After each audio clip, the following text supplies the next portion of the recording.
Les recuerdo, hermanos, que dentro de 8 días, Dios mediante, vamos a estar en Chinauta, por lo cual no vamos a tener nuestros servicios habituales.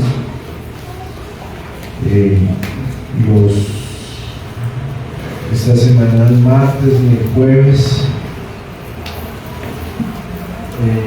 ni el domingo, porque vamos a estar allá 4 días compartiendo y comunión.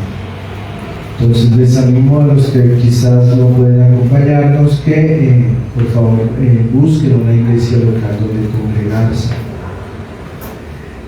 Procuren guardar el día del Señor, porque en verdad es un día que Dios ha escogido para su gloria. Entonces no descuidemos eso, sino que procuremos mantenernos fieles, a pesar de que en esta ocasión no vamos a poder estar juntos como iglesia. Bueno, vamos a leer el texto del verso 9 al verso 13, vamos a leer de manera antifonal. Yo leo un versículo, ustedes ordenadamente leen el que sigue y terminamos todos juntos en el verso 13.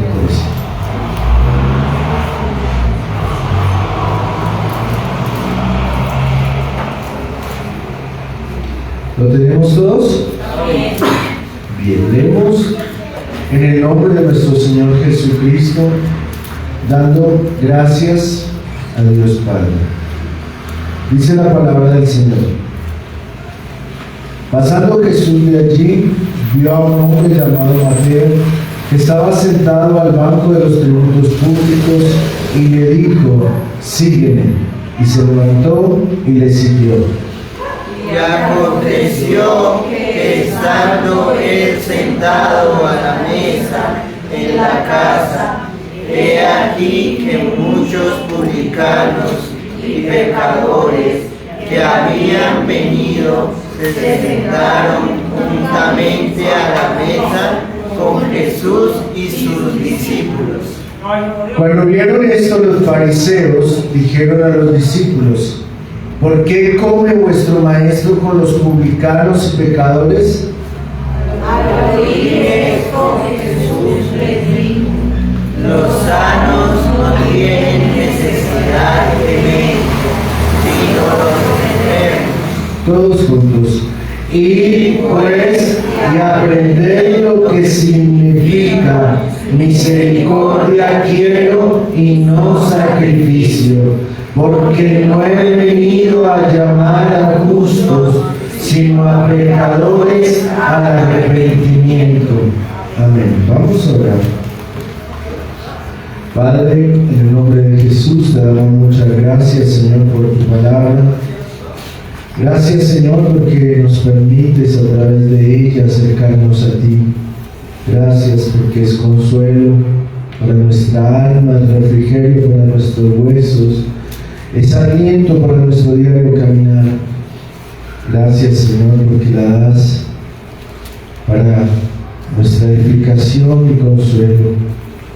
Por favor, permite entonces que sea tu palabra hoy propicia a cada uno de los que estamos acá reunidos, y por qué no a aquellos que nos escuchan, que seas tú, Señor, obrando a través de ella, que seas tú, Señor, preparando nuestra mente y nuestro corazón para recibirla, que quieras tú, Señor, según tu gracia y misericordia, volver a cada pecador hacia ti, volver a aquel, Señor, que se ha alejado de tu camino, para que se acerque a la senda de la justicia, para que se acerque a tu gracia y misericordia. Por eso nos presentamos, Padre, rogando tu asistencia y recordándote, Señor, que tú eres Dios misericordioso, que visitas a los hijos de los hombres para traerles esperanza, para llamarles por medio del Evangelio a que se arrepientan y conozcan a Jesucristo, y que en ese llamado les transmites la vida eterna. Por eso permítenos meditar en tu palabra y vuelve nuestros corazones a ti. Te lo rogamos, Padre, por el mérito de Jesucristo, nuestro Señor. Amén. Amén. Bien. Continuamos con el Evangelio según San Mateo y podemos darnos cuenta que definitivamente la gracia y misericordia de Dios es para con todos los hombres. Si nosotros miramos el contexto de lo que significa ser un cobrador de impuestos en el tiempo del Señor Jesucristo, nos vamos a dar cuenta que este era una de las personas más despreciables de su época. Más despreciables porque primeramente se consideraba enemigo de su propio pueblo y aliado de los invasores, pues este terminaba sirviendo a aquellos que habían invadido su nación. Además de eso, se daba por hecho que aquellos que participaban de este servicio eran personas crueles, pues aprovechando la oportunidad oprimían a su propio pueblo y le quitaban todo lo que podían. Sumado a esto, eran considerados enemigos de la religión, pues vemos cómo los escribas y fariseos los rechazaban, los miraban de lejos. De hecho, se comparaban para manifestar que no eran como ellos. Entonces nos damos cuenta que la posición de un publicano, que es a su vez un cobrador de impuestos, era una posición poco cómoda y muy mal vista en los tiempos de nuestro Señor Jesucristo. Siendo esto así, tenemos gran esperanza, porque si el Señor pudo llamar a alguien como este, pues definitivamente puede llamar a cualquiera. Puede fijarse en cualquiera el Señor. Vemos cómo para los escribas y fariseos era reprochable el relacionarse con este tipo de personas, cómo tomaban distancia y de hecho cuestionaban a todos aquellos que tenían relación con estos hombres y miraban con malos ojos a aquel que intentara acercárseles. Pero también vemos en el texto una analogía que es interesante, y es cómo el Señor compara a los pecadores con personas enfermas. Evidentemente sabemos que no se refiere a una enfermedad física cuando dice que son los enfermos los que tienen necesidad de médico. Podemos inferir claramente que se refiere especialmente a la vida espiritual de aquellos que están lejos de Dios. Quizás hoy algunos de ustedes vienen enfermos, no porque tengan alguna molestia física, sino porque su vida espiritual está muy cercana a la de este hombre que era cobrador de impuestos. Pero esa analogía nos muestra que aún para esa persona que tiene una enfermedad espiritual o que está enferma espiritualmente, hay esperanza, hay un médico, y que ese médico es Jesucristo. Y eso es especial porque podemos ver que cualquiera de los pecadores puede ser restaurado en su salud espiritual, que cualquiera de los pecadores puede alcanzar la gracia y misericordia de nuestro Señor Jesucristo. Y eso nos llena de consuelo, no solo porque sabemos que todos hemos pecado, sino y especialmente porque tenemos la esperanza de que hay un médico para nuestra alma. Hay alguien que puede obrar en nuestro caminar. Alguien que puede llamarnos según su gracia para que le sigamos. Entonces, hay oportunidad, pero sabemos que esa oportunidad es solo para aquellos que están vivos. Y otra cosa que también sabemos es que no tenemos claro cuándo seremos llamados a la presencia del Señor. Quizás un niño diría, bueno, a mí me falta mucho por vivir, pues entonces puedo esperar un tiempo para acudir al Señor. Otro podría decir, no, yo soy joven, tengo la vida por delante, tengo todas mis fuerzas y energía, no necesito acudir al Señor.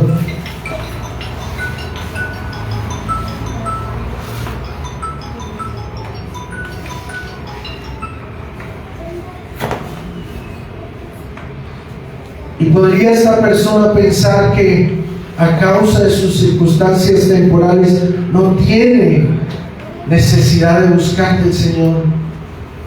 Quizás proyecta su vida a un largo tiempo, pero no sabe en realidad cuándo le llama a Dios.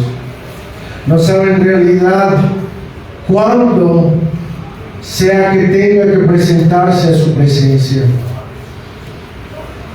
Quizás una persona adulta dirá, pues yo qué necesidad tengo, ya viví lo que tenía que vivir, ¿para qué acercarme al Señor? Pero déjeme decirle que mientras haya vida hay esperanza, y si hay esperanza hay oportunidad para acercarse al Señor.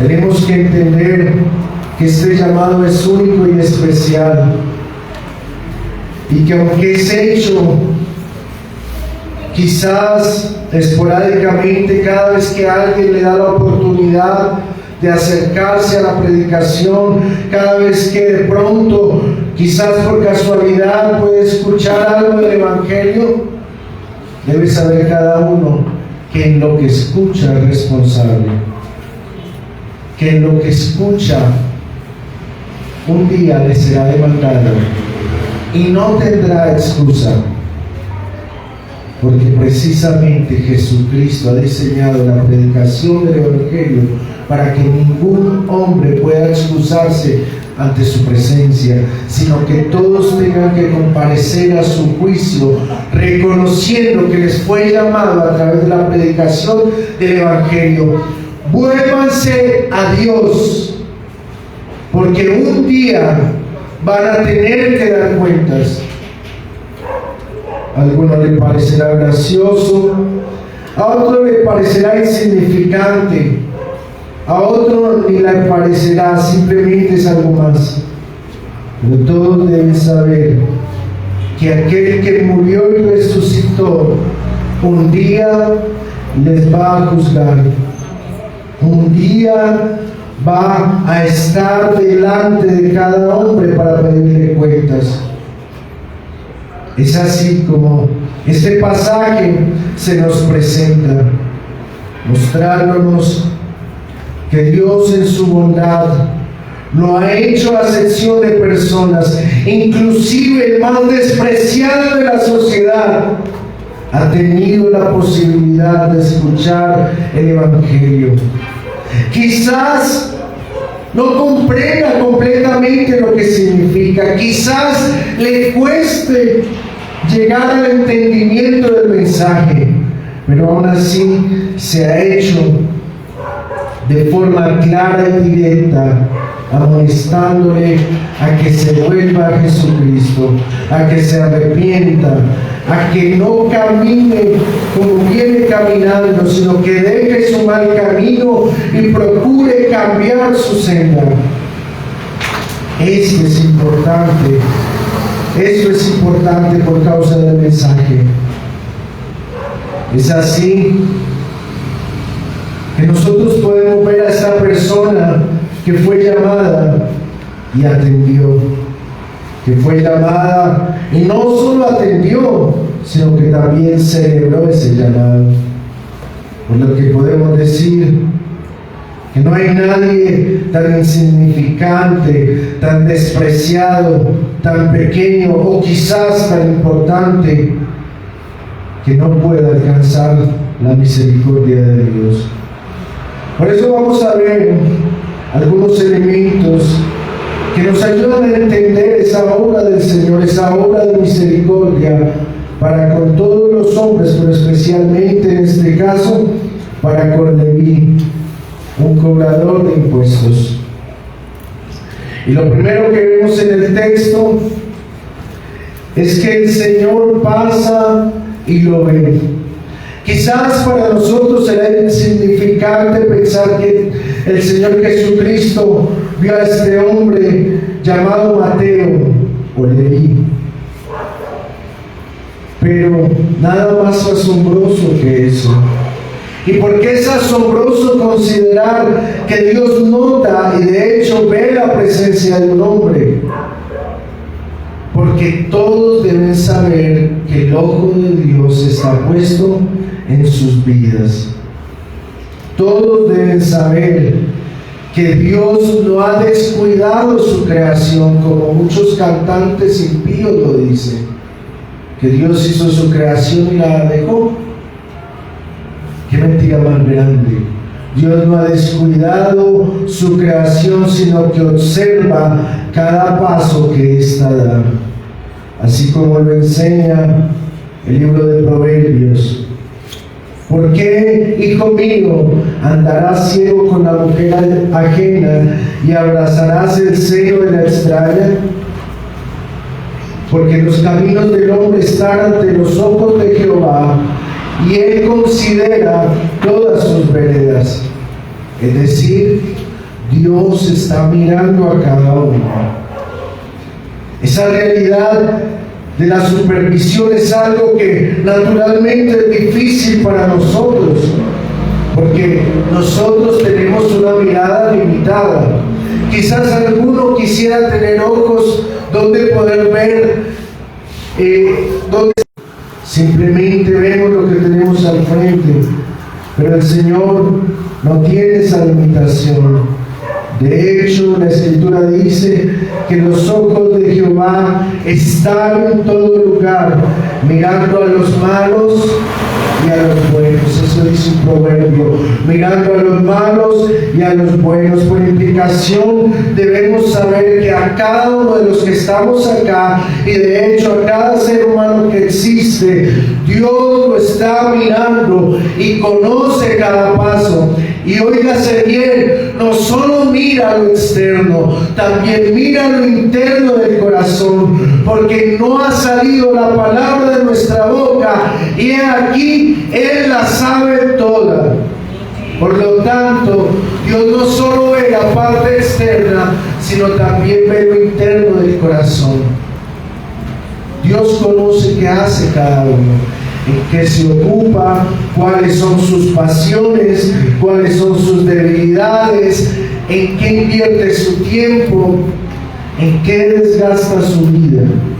Dios lo conoce todo.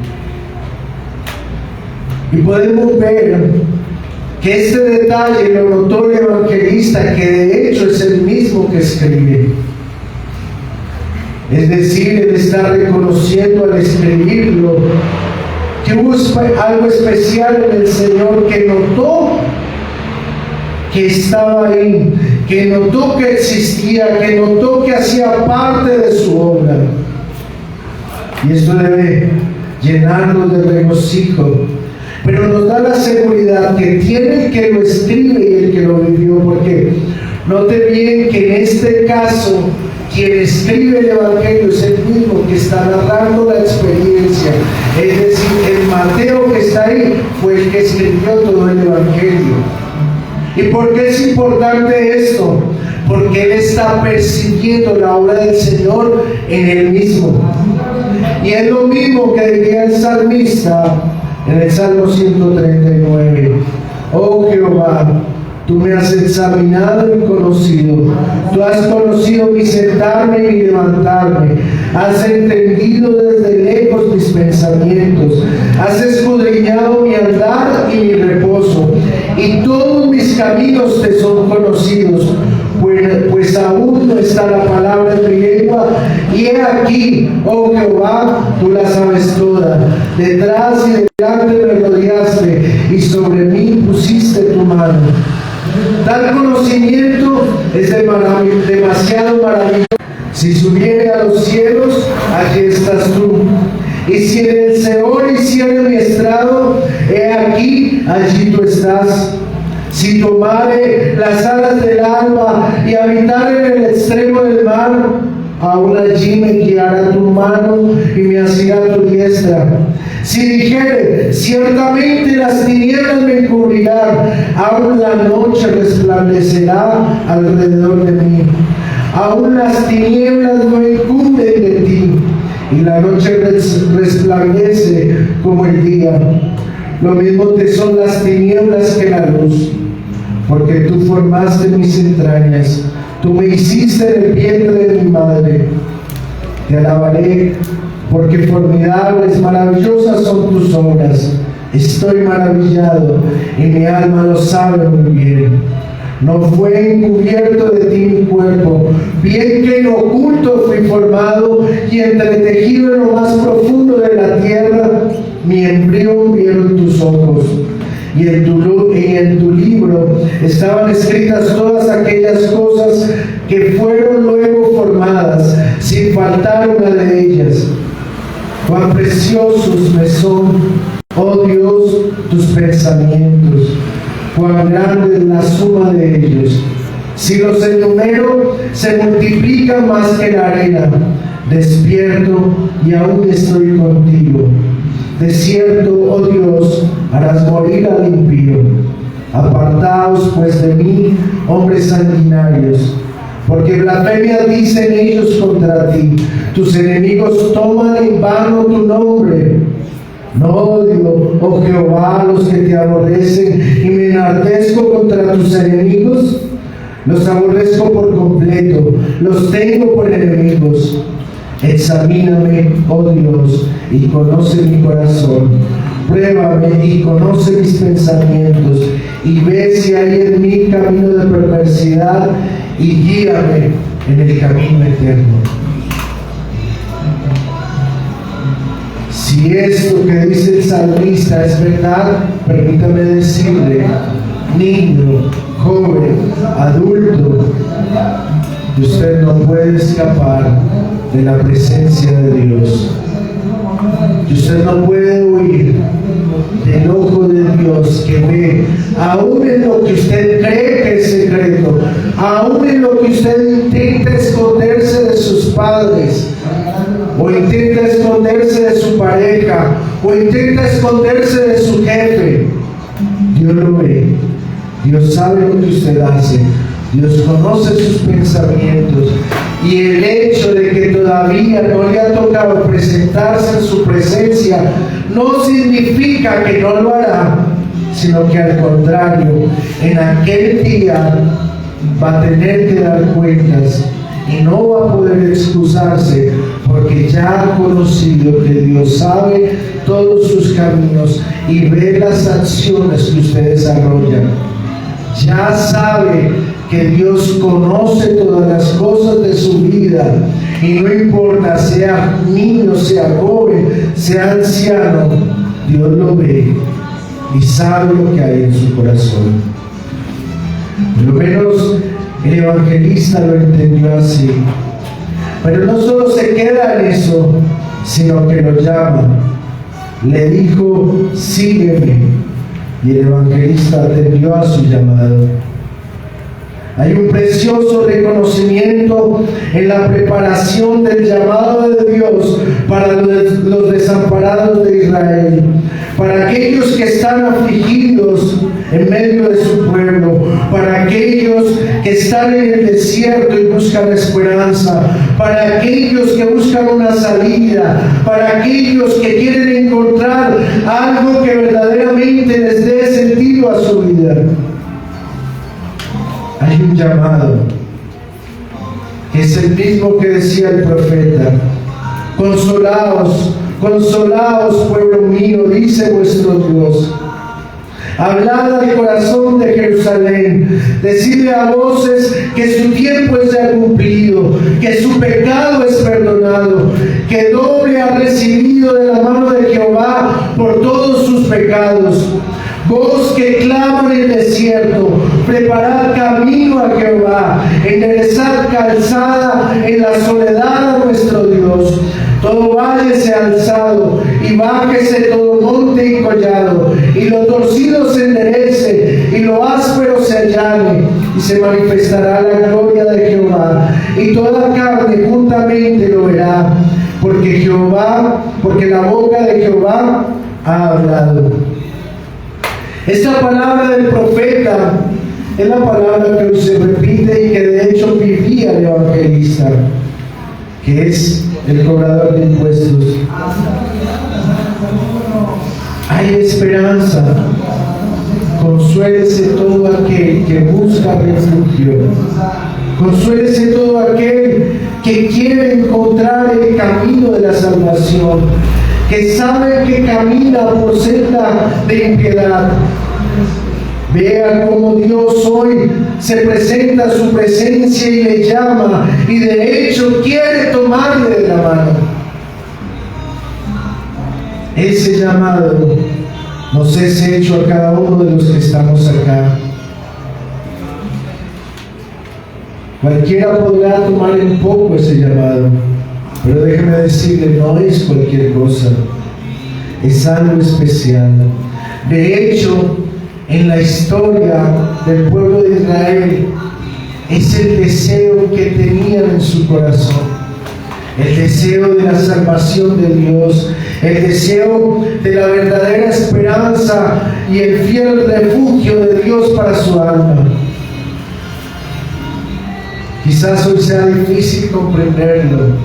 Una sociedad que engañada en su mente cree tenerlo todo, pero a su vez es ciega, desnuda, sin esperanza, que no tiene donde caminar, que su camino es la condenación eterna, que creen que caminan por senda de justicia, pero en realidad sus obras son trapos de inmundicia.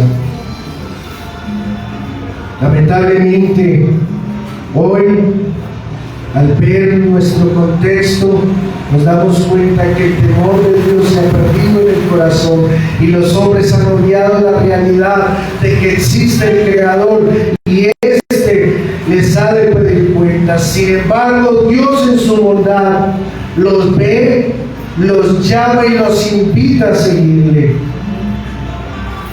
Ese es el llamado, esa es la invitación. Es única y especial para todos los hombres. Hoy Dios nos llama y nos muestra que ese llamado se extiende a todos. No hay acepción de personas, no hay diferencia. Dios llama a todos para que todas puedan acercarse a Él, para que todos puedan, de hecho, según el texto, comer con Él. No sé, quizás para alguno, ¿quién será la persona más importante que conozcan? Quizás muchos se fijarán en artistas, muchos se fijarán en políticos, muchos se fijarán en personas famosas, de pronto de la farándula, y creerán que es un honor estar con ellas. Pero permítame decirle, nada se compara con estar con Jesucristo. Nada se compara con participar de la mesa del Señor. Y de hecho, si quieres saberlo, no todos pueden hacerlo. Son solo unos pocos, aquellos que han respondido a su llamado. Así como lo hizo este hombre. Este hombre respondió a su llamado. Y en un evangelio paralelo nos cuenta que hizo una cena. Y la cena evidentemente era de celebración, porque tenía el honor de tener a un maestro de la ley en su casa. Tenía el honor de haber sido convidado a seguir al Señor. Aquel tiempo en el que no todos podían tener la guía de un maestro. Imagínense tener la oportunidad de recibir el llamado y tener la guía de Jesucristo. Esto era no solo incomprensible, sino difícil de entender, porque aquellos que él había llamado no eran reconocidos como personas importantes, no eran reconocidos como personas que tuvieran estudio, no eran reconocidos como personas que destacaran ni en la religión ni en la fe. Pero ahora sí el Señor los llamó y lo hizo para darnos ejemplo a nosotros, de que no se trata de nosotros, sino se trata de Él. Se trata de su gracia y misericordia, con la cual nos invita amorosamente a que acudamos a Él. Esa invitación, vuelvo y le repito, hoy el Señor se la hace. Y es por eso que luego vemos que el Señor Jesús cena con Él. Versículo 10 dice: y aconteció que estando él sentado a la mesa en la casa, he aquí que muchos publicanos y pecadores que habían venido se sentaron juntamente a la mesa con Jesús y sus discípulos. Esa celebración que naturalmente nacía de un corazón agradecido por las bondades recibidas por Cristo, esa celebración era la realidad de aquel que reconocía el valor del perdón y la oportunidad de una nueva vida, ya no siendo más extraño a Dios, sino al contrario, siendo conocido por Dios y aceptado por Él. Imagínense, quizás hoy el valor del perdón se ha perdido. Quizás hoy muchos no ven la necesidad de una nueva vida. ¿Cuál es la razón para que una persona no vea la necesidad de una nueva vida? Sencillo, no se siente pecadora. Aquel que no se siente pecador no ve la necesidad de un cambio, no ve la necesidad de un nuevo camino, no ve la necesidad de una nueva transformación. ¿A qué le debemos todo esto en esta sociedad que se siente con derechos pero no con deberes? Que se siente con privilegios y con la necesidad de que les den de todo, pero que a su vez no están dispuestos a dar nada. La idea equivocada de tomar al hombre como centro ha hecho que se le dé toda clase de derechos y se le concedan pretensiones que hasta él mismo le destruyen. ¿Cuántas cosas que el hombre desea son para su destrucción? ¿Cuántas cosas que el hombre reclama a una temprana edad son para su propio mal? Y notamos que ese es el resultado de la ausencia de Dios en las familias, de la ausencia de un temor reverente hacia el Creador. Y de hecho muchos se acomodan en ideologías que ni entienden. Y permítame mostrarle algo. Se necesita más fe para creer que no hay Dios que para creer que hay Dios.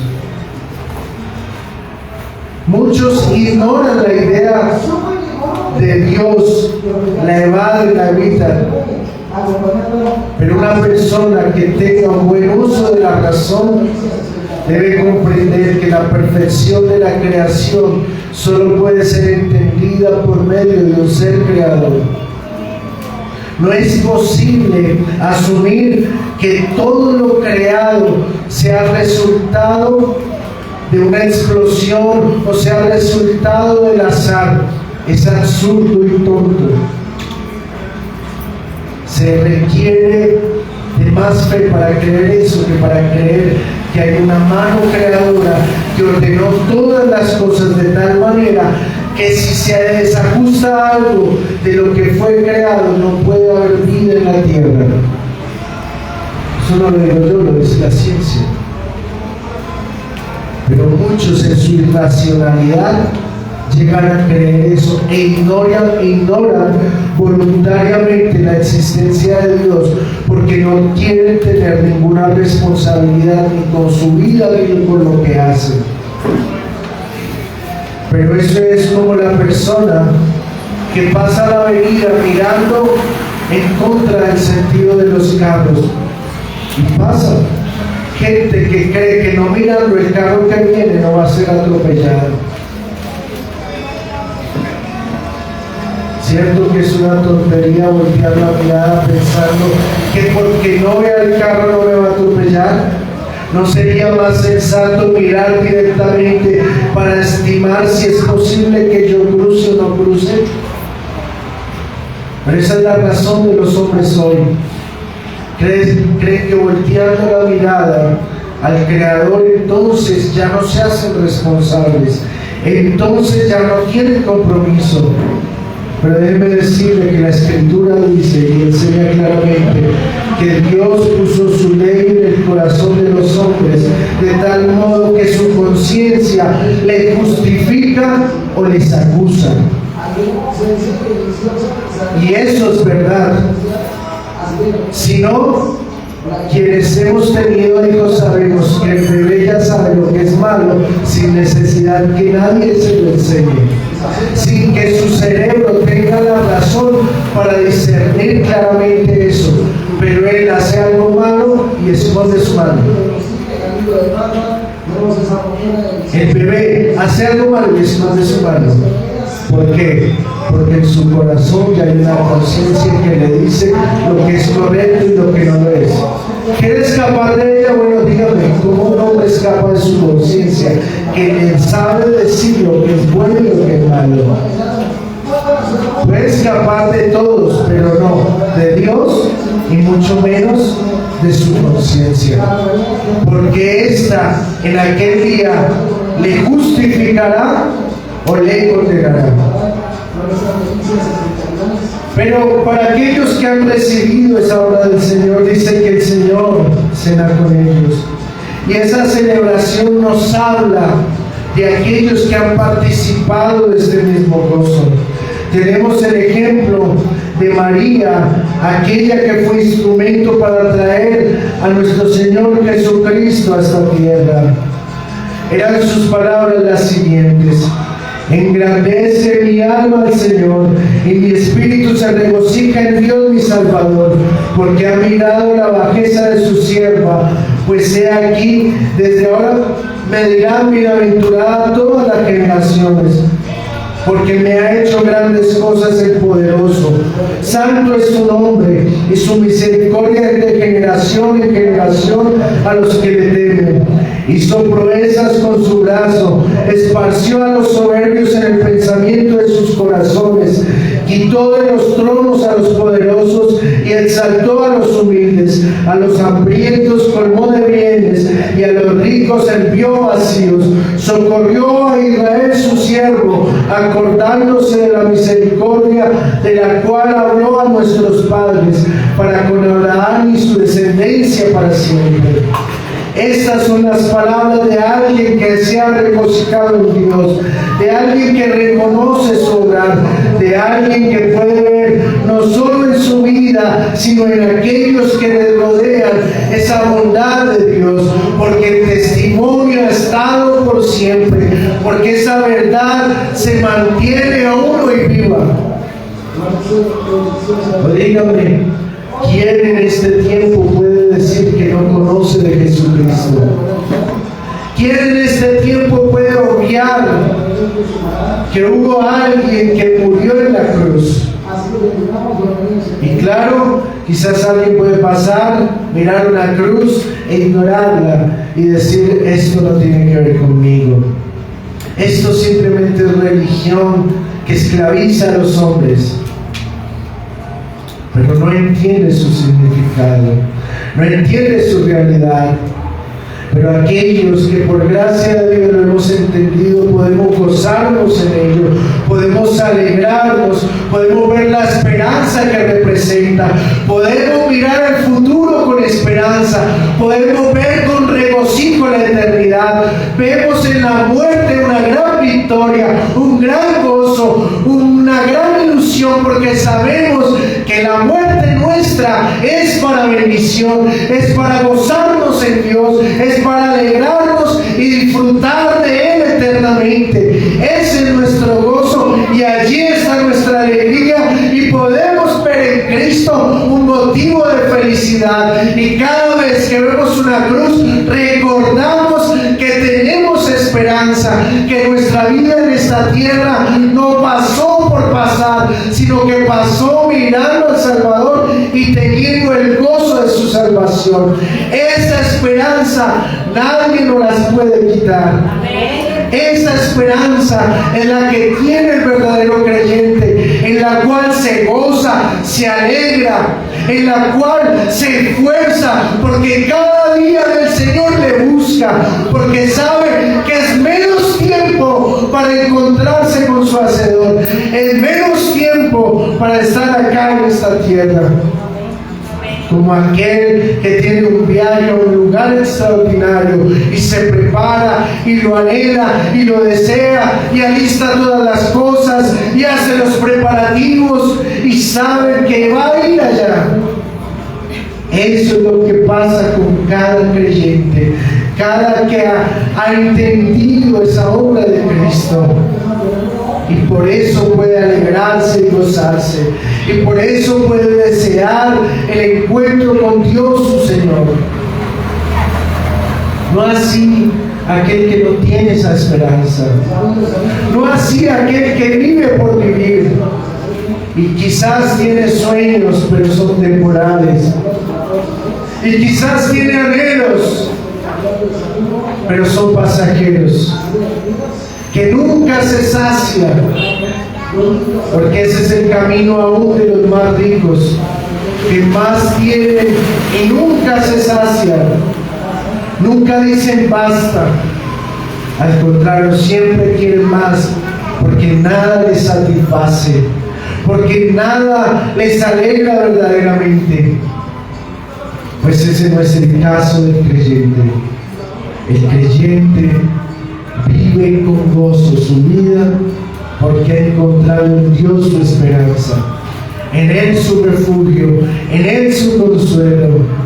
Y no depende de las circunstancias, no depende de que le fue bien o le fue mal, de que tenga o no tenga para comer, de que vista como le parezca. No, depende de Dios, de aquel que lo sostiene, de aquel que le prometió que un día estará con él en la eternidad. Esa esperanza solo la puede vivir aquel que verdaderamente ha creído en Cristo. Y por eso no solo celebra en una cena, como lo hacemos por lo menos en esta iglesia cada día del Señor. No solo se queda en eso, sino que reconoce la obra de salvación, reconoce ese obrar de Cristo para salvarnos. Como lo dice el verso 12, al oír esto Jesús, lo que decían escribas y fariseos que le cuestionaban, que por qué el maestro se sentaba con escribas, con publicanos y pecadores, porque no entendían lo que estaba sucediendo. Quizás hoy sucede al revés. Hoy los pecadores no entienden por qué nosotros entregamos nuestra vida a Cristo. No entienden por qué asumimos un compromiso con la iglesia. No entienden por qué nos esforzamos por buscar al Señor y congregarnos. Para ellos es algo loco, algo raro, algo extraño. Y lo ven como una esclavitud. Y lo ven como una cárcel, porque no logran entender ni dimensionar la obra de Cristo. Porque, como dice el apóstol Pablo, la obra del Evangelio para ellos es locura. Porque en su mente limitada no logran comprender que la vida en Cristo no solo es esta, esta es más allá de esta. Y que por eso para nosotros es un deleite dedicarnos a ella. No solo por nuestra esperanza, sino porque sabemos que en la eternidad tendremos recompensas. Quizás alguno no lo sabría, pero en la eternidad habrá recompensas para los hijos de Dios.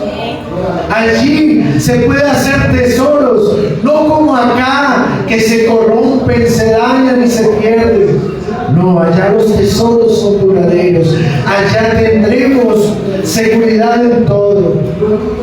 No como acá, que algunos salen muertos de miedo con su celular. Salen muertos de miedo porque puede aparecer un ladrón. No, en nuestro caso no. Es allá donde queremos estar. Es con Cristo donde queremos participar. Y por eso esta obra de salvación se hace más notoria. ¿Por qué? Porque el médico llegó a nosotros. Porque el médico obró en nuestros corazones y nos transformó. Y esto mismo fue lo que vivió Leví, que viendo el llamado del Señor respondió, lo atendió y no se quedó con él, sino que invitó a otros para que también le conocieran. Eso mismo hacemos nosotros. Queremos que otros también conozcan de Cristo. Queremos que otros también participen de la gracia. Queremos que otros vengan a disfrutar de la bondad y el amor de Dios que nosotros mismos hemos recibido. Pero no lo pueden entender. Porque para entenderlo se necesita un corazón nuevo. Porque el corazón de pecado no puede ver la bondad de Dios. El corazón corrompido por el pecado y por los deseos pecaminosos de este mundo no logra discernir la gracia de Dios. Pero gracias al Señor, aquellos que por su bondad hemos sido transformados, lo entendemos. Y podemos unirnos una vez más al profeta, diciendo: regocíjate, oh estéril, la que no daba a luz, levanta canción y da voces de júbilo, la que nunca estuvo de parto, porque más son los hijos de la desamparada que los de la casada, ha dicho de Jehová. ¿A qué se refiere? Al llamado que ha hecho a todos los hombres. ¿Por qué? Porque ahora nosotros entramos a ser parte del reino de los cielos, hijos de Dios.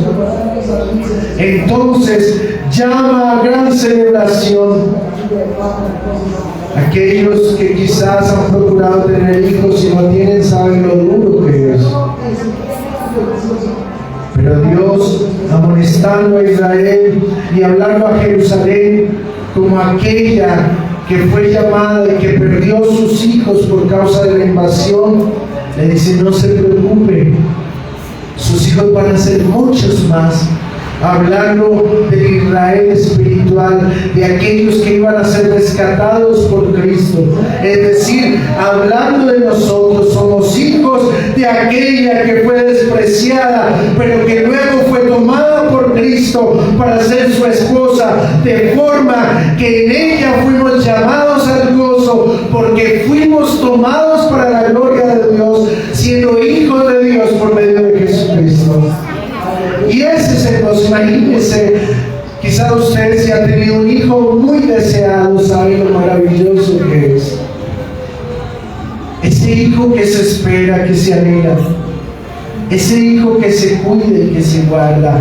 Bueno, a eso hace referencia, y este es el caso de Mateo, el publicano, aquel que nadie reconocía como hijo, pero que luego vino a ser hijo de Dios, llamado por Cristo para salvación, transformado para su gloria, instrumento de gracia, no solo para los que estaban alrededor, sino para todos los judíos que pudieron conocer este evangelio. Imagínense cuán grande y precioso es Dios que usó a este hombre para ser instrumento de su gracia, inclusive para aquellos que le despreciaban, inclusive para aquellos que juzgaban al Señor por estar con Él. Miren cuán bueno es Dios. cuán bondadoso es Él. Lo mismo lo confirma Zacarías. Ustedes saben, no sé si saben la historia de Zacarías y su esposa. Ellos no podían tener hijos porque ella era estéril, pero ella clamó al Señor y el Señor le respondió, y él, siendo sumo sacerdote, recibió una visión de Dios que le dijo que iba a tener un hijo, y él dudó, y por causa de su duda quedó mudo.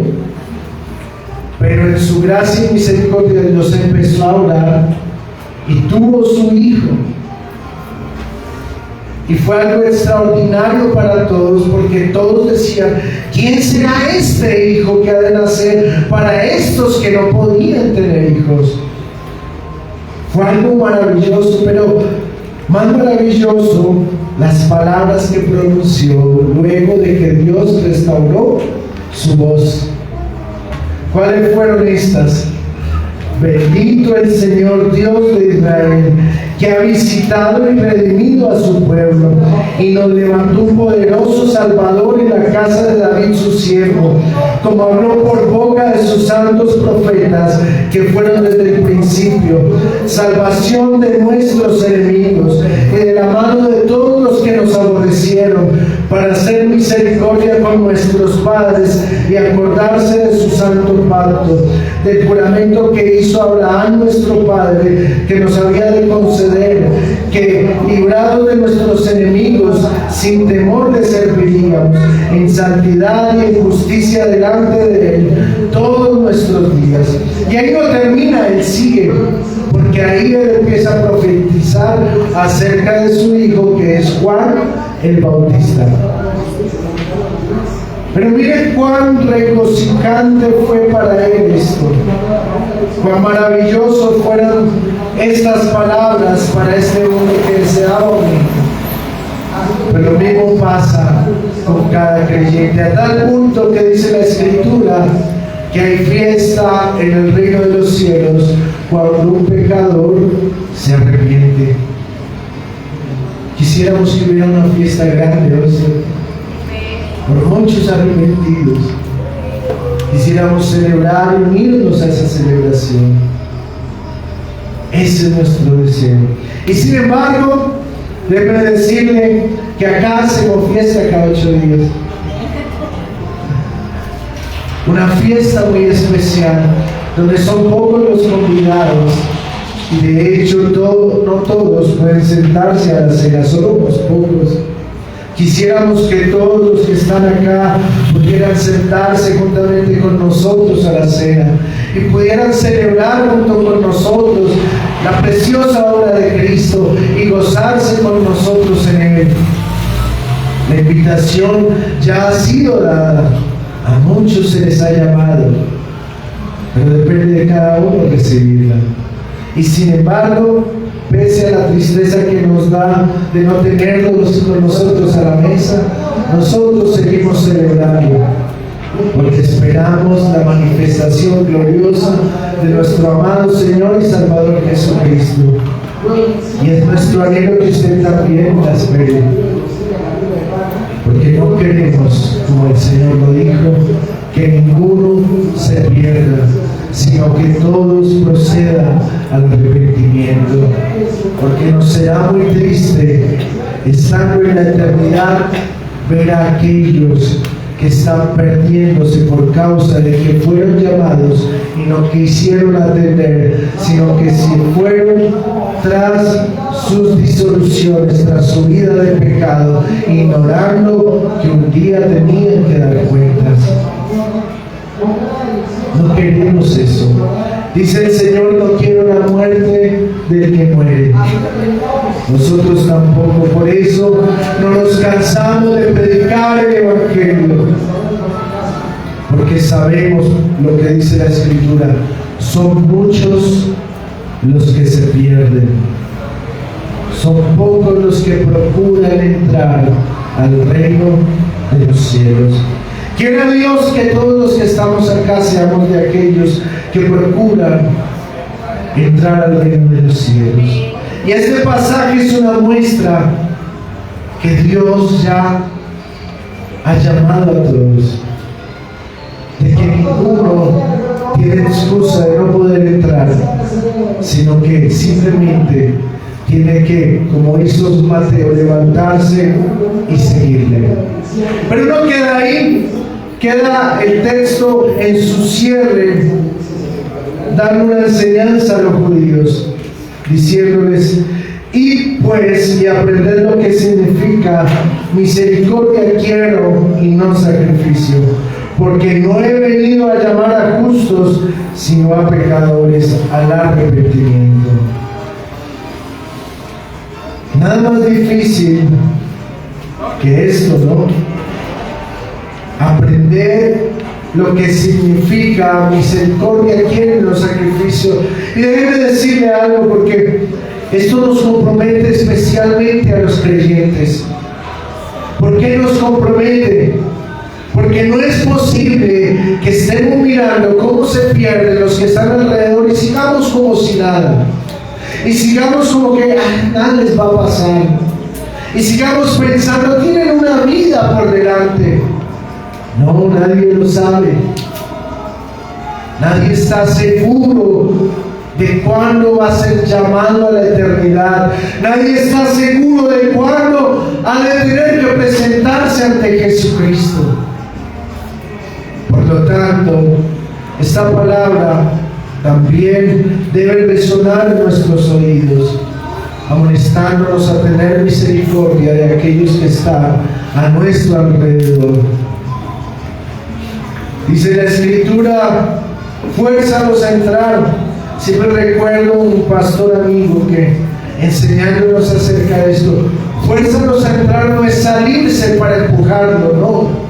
Usted no se sale del reino de los cielos para empujar a alguien, no, desde adentro lo jala. ¿Qué quería decir con esto el pastor? Haciendo con su ejemplo lo que debe de hacer, entonces lo trae con su ejemplo, lo trae con su esfuerzo, lo trae con su disciplina, lo trae obviamente con la predicación del Evangelio, pero siendo ejemplo. No es al revés, no es que ustedes se salen de la iglesia para ver cuándo lo traen. Fuérzalos a entrar, jalarlos estando adentro, porque un ciego, ¿cómo puede ser guía de otro ciego? ¿Cierto que no se puede? Se necesita tener luz o visión para poder guiar a otros.